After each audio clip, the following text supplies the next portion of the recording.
ఎవరైతే కాంపిటేటివ్ ఎగ్జామ్స్కి ప్రిపేర్ అవుతున్నారో వాళ్ళందరికీ గుడ్ న్యూస్. ఆర్బీఐ నుంచి అయితే మంచి నోటిఫికేషన్ వచ్చింది. ఎవరు కూడా ఈ నోటిఫికేషన్ని మిస్ చేసుకోవద్దండి. ఖచ్చితంగా అందరూ అప్లై చేసుకోండి.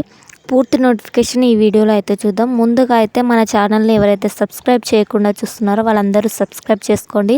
మీ ఫ్రెండ్స్ అందరికి కూడా షేర్ చేయండి. మీకు ఎలాంటి డౌట్స్ ఉన్నా కూడా కామెంట్ బాక్స్లో కామెంట్ చేయండి, నేను మీకు రిప్లై ఇస్తాను.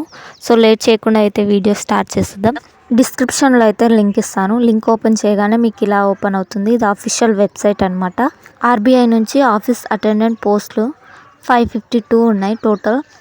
అప్లికేషన్ ప్రాసెస్ మొత్తం ఆన్లైన్లో ఉంటుంది. మీకు అప్లికేషన్ వీడియో కూడా కావాలి అంటే కామెంట్ చేయండి, నేను మీకోసం వీడియో చేస్తాను. ఇంపార్టెంట్ డేట్స్ అయితే చూద్దాం. అప్లికేషన్ ప్రాసెస్ అనేది జనవరి 15th నుంచి, అంటే ఎస్టర్డే నుంచి స్టార్ట్ అయిందనమాట. సో మనం అప్లికేషన్స్ అయితే Feb 4th వరకు అయితే మనం అప్లికేషన్ చేసుకోవచ్చు. అలాగే పేమెంట్ కూడా 15th, ఈ మంత్ 15th నుంచి అండ్ నెక్స్ట్ మంత్ 4th వరకు, అంటే Feb 4th వరకు మనం అప్లికేషన్ ఫీ అయితే పేమెంట్ చేసుకోవచ్చు.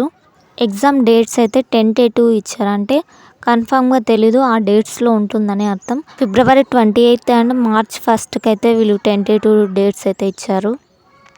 ఎగ్జామ్ సెంటర్కి అయితే మొబైల్ ఫోన్స్, ట్యాబ్స్, అన్ని ఎలక్ట్రానిక్ వస్తువులు అయితే అలో లేదు. వేకెన్సీస్ ఎక్కడెక్కడ ఉన్నాయో వీళ్ళు మెన్షన్ చేస్తారు. సో మనకైతే హైదరాబాద్లో వేకెన్సీస్ ఉన్నాయి. ఆంధ్రప్రదేశ్ అని వీళ్ళు ఎక్కడ మెన్షన్ చేయలేదు.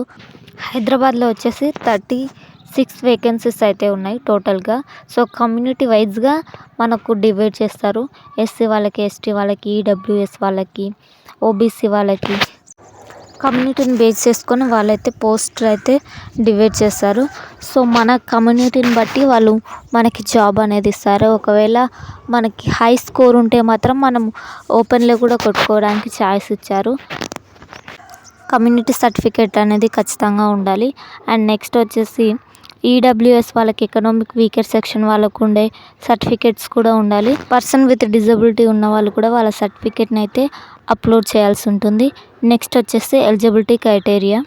ఈ పోస్ట్కి వచ్చేసి ఇండియా, నేపాల్, భూటాన్ వాళ్ళైతే అప్లై చేసుకోవచ్చు.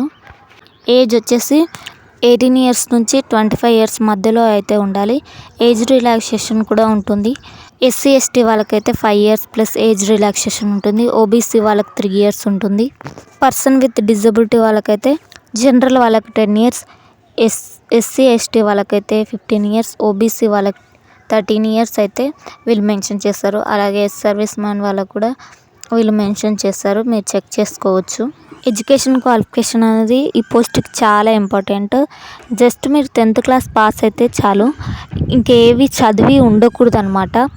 అండ్ ఏ బోర్డులోనైనా కూడా మీరు ఎస్ఎస్సి కంప్లీట్ అయితే చాలు. డిగ్రీ, ఇంటర్ కూడా ఏవి చదివి ఉండకూడదు. లాస్ట్ మీరు 10th class మాత్రమే చదివి ఉంటేనే ఈ ఆఫీస్ అటెండెంట్ పోస్టులకు అయితే మీరు ఎలిజిబుల్ అవుతారు. అలాగే రీజనల్ లాంగ్వేజ్ కూడా రాయడం, చదవడం కూడా రావాలి. ఎవరికి సంబంధించిన వాళ్ళ లాంగ్వేజ్, అంటే స్టేట్కి సంబంధించిన లాంగ్వేజ్ అయితే రాయడం, చదవడం అయితే రావాలి. లాంగ్వేజ్ ప్రొఫిషియన్సీ టెస్ట్ కూడా ఉంటుంది. నెక్స్ట్ వచ్చేసి మెయిన్ ఇంపార్టెంట్ ఆన్లైన్ టెస్ట్ ఎలా ఉంటుందంటే మల్టిపుల్ చాయిసింగ్ అయితే ఉంటుంది. రీజనింగ్ 30 questions ఉంటాయి. మ్యాక్సిమం 30 marks అయితే ఉంటాయి. And next general English 30 questions ఉంటాయి. మ్యాక్సిమం మార్క్స్ వచ్చేసి 30 ఉంటాయి. జనరల్ అవేర్నెస్ వచ్చేసి 30 questions, 30 marks ఉంటాయి. న్యూమరికల్ అబిలిటీ వచ్చేసి 30 questions, 30 marks. టోటల్ వచ్చేసి 120 questions అయితే ఉంటుంది. మార్క్స్ కూడా 120 marks అయితే ఉంటుంది. టైం వచ్చేసి 90 minutesలో అయితే ఎగ్జామ్ ఉంటుంది. లాంగ్వేజ్ ప్రొఫిషియన్సీ టెస్ట్ కూడా ఉంటుంది. మన అఫీషనల్ లాంగ్వేజ్ మనకు రాయడం, చదవడం అయితే రావాలి కదా. సో దాని పరంగా అయితే మనకు ఒక టెస్ట్ అయితే కండక్ట్ చేస్తారు. క్వశ్చన్ పేపర్ వచ్చేసి మీ రీజనల్ లాంగ్వేజ్ ప్లస్ ఇంగ్లీష్ లాంగ్వేజ్లో అయితే ఉంటుంది. 1/4 నెగిటివ్ మార్క్స్ అయితే ఉంటాయి. ఈచ్ పార్ట్లో అయితే మనం ఖచ్చితంగా క్వాలిఫై కావాలి. సపరేట్గా వాళ్ళు క్వాలిఫై మార్క్సింగ్ అయితే తీస్తారు. అండ్ నెక్స్ట్ వచ్చేసి బయోమెట్రిక్ వెరిఫికేషన్ అయితే ఖచ్చితంగా ఉంటుంది ఎగ్జామ్లో. ఎగ్జామ్ సెంటర్ వచ్చేసి వాళ్ళైతే డిసైడ్ చేస్తారు. మీకు మెయిల్ అయితే చేస్తారని మెన్షన్ చేశారు.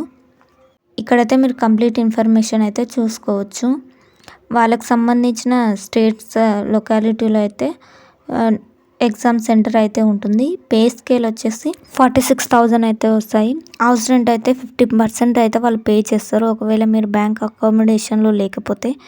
నెక్స్ట్ వచ్చేసి అలవెన్స్ అయితే చాలానే ఉంటాయి. Medical facilities, vehicle insurance, life time insurance ఇవన్నీ మీరు చదువుకోవచ్చు. అండ్ నెక్స్ట్ వచ్చేసి ఎస్సీ, ఎస్టీ, ఓబీసీ, పీడబ్ల్యూబీడీ క్యాండిడేట్కి అయితే ప్రీ ట్రైనింగ్ కూడా వాళ్ళు ఇస్తారనమాట. అండ్ నెక్స్ట్ వచ్చేసి ఎగ్జామ్ ఫీ వచ్చేసి ఎస్సీ, ఎస్టీ వాళ్ళు అండ్ పీడబ్ల్యూడీ వాళ్ళకి, ఎక్స్ సర్వీస్ వాళ్ళకి intimated charges only 50 + 18% GST. And general వాళ్ళకి application fee including intimation charges వచ్చేసి 450 + GST. ఫీ పేమెంట్ కూడా ఆన్లైన్లోనే మనం పే చేయాల్సి ఉంటుంది. నెక్స్ట్ వచ్చేసి ఇన్స్ట్రక్షన్స్ ఆన్ అప్లికేషన్ ప్రాసెస్. ముందుగా అయితే మనం డిజిలాకర్స్కి అయితే మనం లింక్ అయితే చేసుకోవాలి మన ఫోన్ నెంబర్స్తో. దాంట్లో అయితే మన అన్ని ఎడ్యుకేషనల్ క్వాలిఫికేషన్, ఆధార్ అన్నీ కూడా ఉంటాయి కాబట్టి సో ఇదైతే ఈజీగా ఉంటుందని వాళ్ళు మెన్షన్ చేశారు. ఈ ప్రాసెస్ మొత్తం కూడా నేను మీకు వేరే వీడియోలో అయితే చెప్తాను. అండ్ నెక్స్ట్ వచ్చేసి మనకు మెయిన్గా డాక్యుమెంట్స్ అనేటివి ఏ సైజులో ఉండాలి, ఫోటో, సిగ్నేచర్ ఎంత కేబీలో ఉండాలి కూడా వీళ్ళు ఇక్కడ మెన్షన్ చేస్తారు, మీరైతే చూసుకోవచ్చు.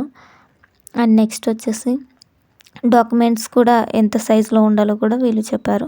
దీన్ని బట్టి అయితే మన అప్లికేషన్ ప్రాసెస్ అనేది చేయాల్సి ఉంటుంది. లాస్ట్ డిక్లరేషన్ ఫామ్లో మనం టిక్ చేసి ఈ ఫామ్స్ అన్నీ అప్లికేషన్ ప్రాసెస్ మొత్తం ఫిల్ చేయాల్సి ఉంటుంది. ఇది ఈ video. Thank you for watching. Thank you so much. Subscribe చేసుకోవడం మాత్రం మర్చిపోకండి.